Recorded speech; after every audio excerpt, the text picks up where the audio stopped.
Fala, bacharéis do Botequim, no ar mais um vídeo do nosso canal. E hoje vamos relembrar como foi a temporada de 1982, há exatos 35 anos atrás. Uma das temporadas mais trágicas, polêmicas da história da Fórmula 1. Confere aí. Bom, e a temporada de 1982 começou polêmica mesmo antes de começar, por causa de uma greve dos pilotos, né, que a gente contou em uma crônica do Botequim, por isso não vou entrar em mais detalhes aqui. Então, assistam lá a crônica do Botequim que fala e explica certinho como aconteceu essa greve de pilotos. Tá? Depois dessa greve resolvida, o Grande Prêmio da África do Sul foi vencida pelo francês Alain Prost da Renault. Essa corrida também marcou a estreia da parceria Galvão Bueno e Reginaldo Leme nas transmissões de Fórmula 1. Narrei vitória de Carlos Reutemann. Fomos para o comercial. Quando voltamos, apareceu lá e preparou-se o pódio. Alain Prost como vencedor. Me deu um desespero. Vou pedir ajuda para quem? Para o veterano. Para o cara que já tinha alguma história na televisão. Olhei para o Reginaldo para o lado, fiz assim para ele. Ele olhou para mim e fez: não sei. Na corrida seguinte, no Brasil, Nelson Piquet venceu, com Keke Rosberg em segundo e Alain Prost em terceiro. Essa corrida teve uma cena marcante, que foi o desmaio de Nelson Piquet no pódio devido ao cansaço. Aí vem ele para a curva da vitória, mais do que nunca a curva da vitória de Nelson Piquet. Aí vem Nelson Piquet apontando a reta, girão bandeira na mão, festa na brava. Nelson Piquet é o vencedor do Grande Prêmio Brasil. Uma posição conquistada com tanta luta e esforço que o campeão mundial não aguentou. Desmaiou no pódio e foi socorrido pelo governador Chagas Freitas. A mulher de Piquet, Silvia, e Keke Rosberg também ajudaram. Com dificuldade, Piquet voltou ao pódio para receber o troféu, mas não aguentou ficar de pé. E foi sentado que ele promoveu o tradicional banho de champanhe. Mas para a tristeza de Piquet e dos torcedores brasileiros, ele foi desclassificado. Não só Nelson Piquet, como Keke Rosberg da Williams também foi desclassificado do Grande Prêmio por causa dos seus carros que estavam abaixo do peso mínimo permitido. Com isso, Alain Prost herdou a vitória. E isso rendeu uma grande polêmica que nós vamos falar sobre ela um pouco mais para frente. Mas antes de falar dessa polêmica do Grande Prêmio do Brasil, vamos falar de uma outra pequena polêmica envolvendo o argentino Carlos Reutemann. 3 dias após o Grande Prêmio do Brasil, ele decidiu que ia se aposentar da Fórmula 1. O Carlos Reutemann era argentino e corria pela equipe inglesa Williams. E naquela época havia uma tensão muito grande entre os dois países, que acabou culminando para a Guerra das Malvinas, uma disputa entre Inglaterra e Argentina pelo conjunto de ilhas próximo à costa argentina. A guerra foi vencida pela Inglaterra e Carlos Reutemann decidiu abandonar, não tinha mais clima para estar numa equipe inglesa com toda essa situação, e saiu antes mesmo da guerra começar. A briga entre a Inglaterra e a Argentina por causa das Malvinas dura 1 século e meio. Mas a situação só ficou feia mesmo há pouco mais de 20 dias. A corrida seguinte foi o Grande Prêmio dos Estados Unidos Oeste, que foi vencida por Niki Lauda, que havia retornado à Fórmula 1 após 2 anos de aposentadoria. Essa corrida também marcou a primeira e única pole position de Andrea De Cesaris. Para vocês verem como a temporada de 82 foi muito louca, até o De Cesaris fez pole position. A quarta etapa da temporada de 82 teve mais uma polêmica, que foi aquela que eu mencionei ali atrás após o Grande Prêmio do Brasil. E isso por causa do conflito de interesses entre as duas organizações que gerenciavam o esporte na época, que era a FISA, que era a Federação Internacional de Automobilismo, e a FOCA, que era a Associação de Construtores da Fórmula 1. A FISA era chefiada por Jean-Marie Balestre e a FOCA por Bernie Ecclestone. E essas duas entidades elas viviam em conflitos por uma série de motivos, já até de temporadas anteriores, que a gente não vai explicar aqui em detalhes, porque senão esse vídeo aqui vai durar 3 horas, e esse não é o intuito do vídeo. Mas tinha duas organizações, a FISA e a FOCA, que viviam em conflitos, e a desclassificação do Nelson Piquet e do Keke Rosberg no Grande Prêmio do Brasil, que ambas eram equipes FOCA, sob a tutela de Bernie Ecclestone, não agradou e por isso todas as equipes FOCA decidiram boicotar o Grande Prêmio de San Marino, fazendo com que apenas 14 carros largassem nessa corrida. 7 equipes participaram, 14 carros largaram no Grande Prêmio de San Marino. Em função da desclassificação de Nelson Piquet e de Keck Rosberg dos 2 primeiros lugares do Grande Prêmio Brasil, as equipes pertencentes à FOCA resolveram se retirar da competição. A Brabham nem chegou a vir a Imola. A Williams, que aqui estava assim que a FOCA tomou a sua decisão, retirou os seus carros e todo o seu pessoal. A McLaren ainda esteve por aqui até a quinta-feira, mas também foi embora. Mas essa não foi a única polêmica do Grande Prêmio de San Marino de 82. Né? Teve também um problema entre os 2 pilotos da Ferrari, Gilles Villeneuve e Didier Pironi. Isso porque, com apenas 14 carros disputando o Grande Prêmio, e seus principais adversários fora da prova, que foram os carros da Renault, né, que largaram, mas os 2 quebraram, a corrida ficou fácil para a Ferrari, que dominou completamente. Né? O Villeneuve estava na frente e o Didier Pironi estava em segundo. E a Ferrari deu, né, a ordem, né, aquela famosa ordem, tragam os carros para casa, tragam as crianças para casa. Né? Ou seja, era para ser preservada a posição dos 2 na pista para que os 2 completassem ali a corrida com o Villeneuve em primeiro e o Pironi em segundo. Só que o Pironi desobedeceu a ordem. Né? E o Pironi foi ao ataque e ultrapassou o Villeneuve.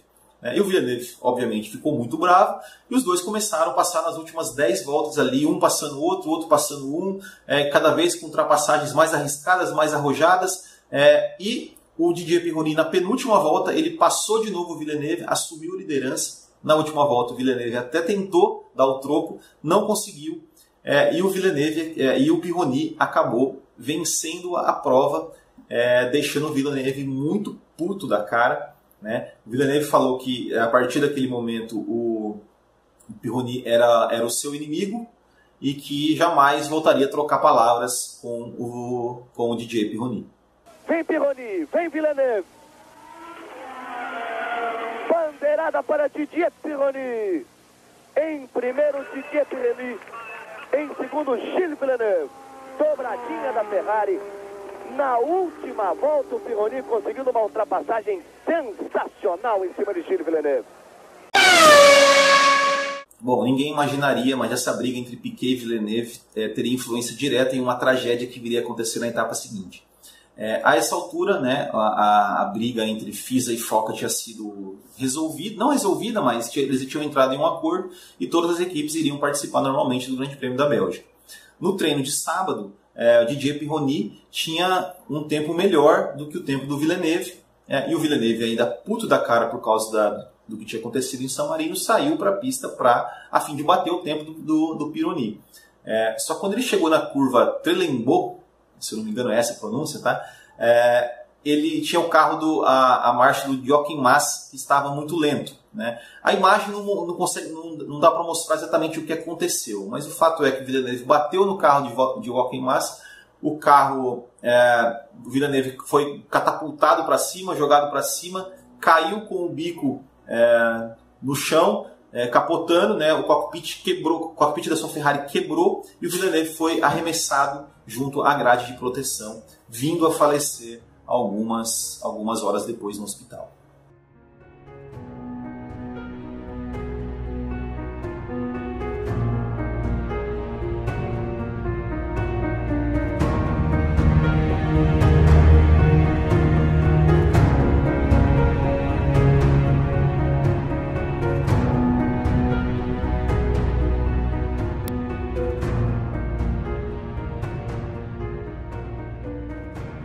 Com a morte de Villeneuve, a Ferrari decidiu não participar do Grande Prêmio de San Marino, que foi vencido por John Watson da McLaren.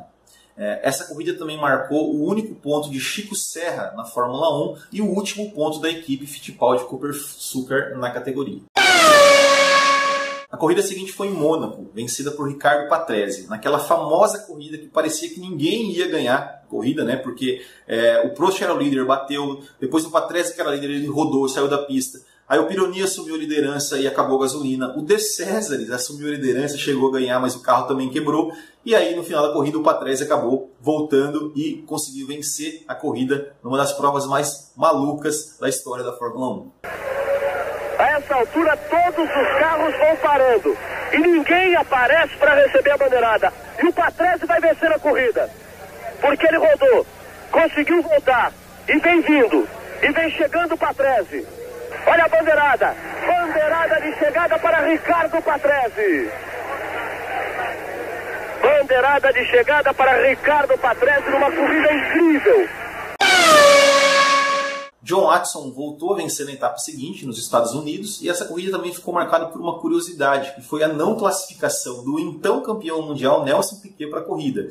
O Piquet, na primeira tentativa no treino, ele bateu, né, e depois, quando ele conseguiu, né, arrumar o carro e voltar para uma nova tentativa, começou a chover e ele não conseguiu marcar um tempo suficiente para fazer com que ele se classificasse entre os 26, e por isso o Piquet ficou de fora dessa corrida. A próxima corrida é o Grande Prêmio do Canadá, onde tivemos mais uma vez confusão e tragédia. Confusão foi protagonizada por dois pilotos brasileiros. Chico Serra, da Fittipaldi, acusou Raul Boesel, da March, de tê-lo atrapalhado em sua volta rápida. Foi tirar satisfação com ele nos boxes e os dois acabaram saindo na mão.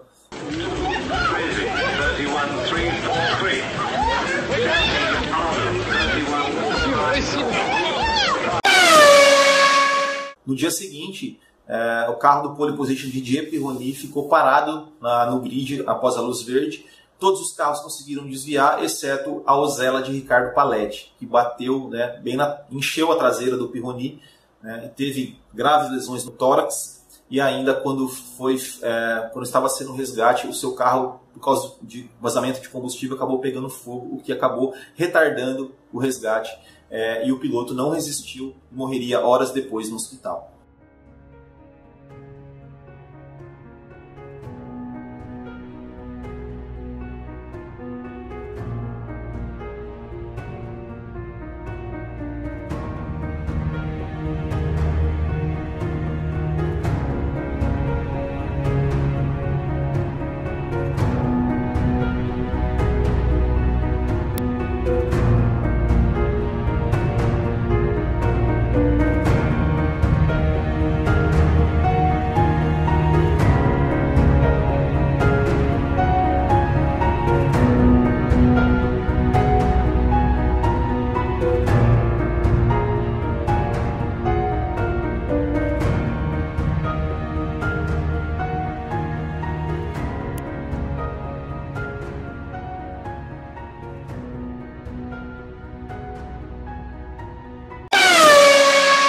E a corrida do Canadá foi vencida por Nelson Piquet, e nas 3 corridas seguintes, Didier Pironi venceu na Holanda, Niki Lauda venceu na Inglaterra e René Arnoux venceu na França. Na 12ª etapa, Alemanha, mais uma tragédia. Após marcar a pole position, Didier Pironi sofreu um grave acidente, muito parecido com aquele que matou o ex-companheiro Villeneuve, né? Ele bateu no carro mais lento, nesse caso era o Alain Prost, da Renault. Ele bateu no carro do Alain Prost, foi jogado para cima, capotou algumas vezes e teve lesões gravíssimas nas pernas, né, o que acabou interrompendo precocemente a sua carreira na Fórmula 1. Tá?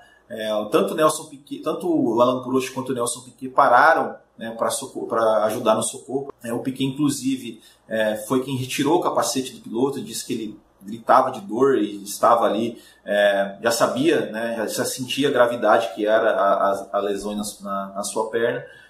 Infelizmente, o Didier Pironi teve sua carreira precocemente interrompida. Ele que era o líder do campeonato naquela altura, né, se encaminhava para conquistar seu título, mas infelizmente sua carreira foi interrompida devido a esse grave acidente.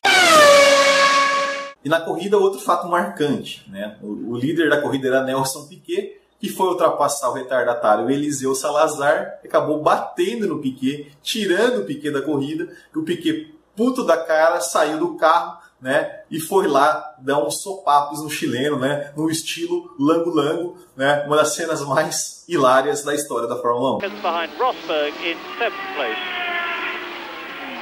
In 6th position, and out goes Piquet. My goodness, it seems that the Brabhams are fated, and he has hit Eliseo Salazar, and he's furious. The Brazilian and the Colombian driver, I couldn't help it, said, and take that, oh my goodness. Well, Nelson Piquet, understandably livid with rage, he has seen his chances of winning the German Grand Prix literally spin out, and there's Bernie Ecclestone maybe being told, Eliseo Salazar, we only saw the tail end of it, obviously at the chicane, Piquet out, Salazar out, and that means to say that Patrick Tambay. E a corrida na Alemanha foi vencida por Patrick Tambay, substituto de Villeneuve na Ferrari, e sua primeira vitória na Fórmula 1. No GP da Áustria, outro piloto comemorou sua primeira vitória na Fórmula 1, Hélio de Angelis, e a chegada foi uma das mais emocionantes da história, com apenas 50 milésimos de segundo de vantagem sobre o segundo colocado, Keke Rosberg da Williams. Rosberg getting the toe. Rosberg should try the outside. Oh, it's fantastic stuff. The Andrews kept him well blocked. That's very excusable on the last lap, but Rosberg's coming at him. They're going to finish side by side, and the Andrews has just held it. Up goes Elio De Angelis' hand. Keke Rosberg, que também venceria pela primeira vez na Fórmula 1 na corrida seguinte, na Suíça. Vitória essa que lhe rendeu a liderança do campeonato, né? Como o Didier Pironi já estava fora, não estava mais correndo, né? O Keke Rosberg, com essa vitória, assumiu a liderança do campeonato, 3 pontos à frente de Pironi, 11 pontos à frente de Prost e 12 pontos à frente de John Watson e Niki Lauda, faltando 2 corridas para o final da temporada, ou seja, apenas 18 pontos a serem disputados. Na penúltima etapa, Itália, René Arnoux venceu e Niki Lauda e Alain Prost abandonaram a corrida. Keke Rosberg foi apenas o 8º e John Watson chegou em 4º lugar, o que adiou a decisão do título para a última etapa em Las Vegas. Para ser campeão, John Watson tinha que obrigatoriamente vencer e torcer para Rosberg não pontuar, o que não aconteceu, nem uma coisa nem outra. A corrida foi vencida por Michele Alboreto, também sua primeira vitória na Fórmula 1. John Watson foi o segundo e Keke Rosberg foi o 5º, garantindo assim o título da temporada de 1982. A festa fica por conta da Williams e mais propriamente de Keke Rosberg, o novo campeão mundial. Reginaldo Leme. Keke Rosberg, esse sim faz a grande festa, como campeão do mundo aos 33 anos de idade. Rosberg, que estreou na Fórmula 1 em 78, correu por equipes pequenas, com a Teodoro ATS, a equipe Wolff, teve 2 anos na equipe Fittipaldi. Em 1980, pela Fittipaldi, foi 10º colocado no campeonato com 6 pontos e entrou na equipe Williams para substituir Alan Jones como segundo piloto da equipe, uma vez que Carlos Reutemann era o primeiro. Reutemann abandonou 2 corridas depois e Rosberg passou a ser o primeiro piloto da equipe. Rosberg é hoje, o 21º campeão do mundo em 33 anos de Fórmula 1. E assim foi a temporada de 1982, com 11 pilotos diferentes ganhando corridas em 16 etapas, né? E o campeão com apenas uma vitória na temporada, levando o título, né? É isso, galera. Ficamos por aqui. Espero que vocês gostem, vocês tenham gostado.